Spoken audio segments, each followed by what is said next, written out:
এদিকে ইরানে জায়নবাদীদের বর্বর হামলার প্রতিবাদে ঢাকায় বিক্ষোভ সমাবেশ হয়েছে। জুমার নামাজ শেষে ঢাকা বিশ্ববিদ্যালয়ের কেন্দ্রীয় মসজিদ থেকে বিক্ষোভ মিছিলটি শুরু হয়। পরে ক্যাম্পাসের বিভিন্ন সড়ক প্রদক্ষিণ করে রাজু ভাস্কর্যে সমাবেশ করেন আন্দোলনকারীরা।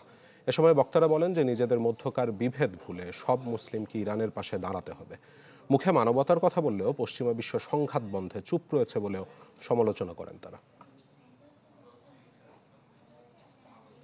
এখানে দলমত নির্বিশেষে মানবতাবাদীরা যেভাবে লড়াই করছে, আপনারা মুসলিম হয়ে মুসলমান দেশের শাসক হয়ে মুসলমানদের পাশে দাঁড়াতে পারছেন না। তাহলে সকলের জাতি এবং আকীদাগত বিদ্বেষ ভুলে ইরানের পাশে দাঁড়াতে হবে। মুসলিম বিশ্ব যত বেশি বিচ্ছিন্ন হবে এবং একে অপরের প্রতি বিদ্বেষ থাকবে, তত ইহুদিরা সুযোগ পাবে। তাই ইহুদিদের কোনোভাবেই সুযোগ দেওয়া যাবে না। সজন সিপিভিসি পাইপ, বাংলাদেশের 1 নম্বর NSF সার্টিফাইড সিপিভিসি ব্র্যান্ড।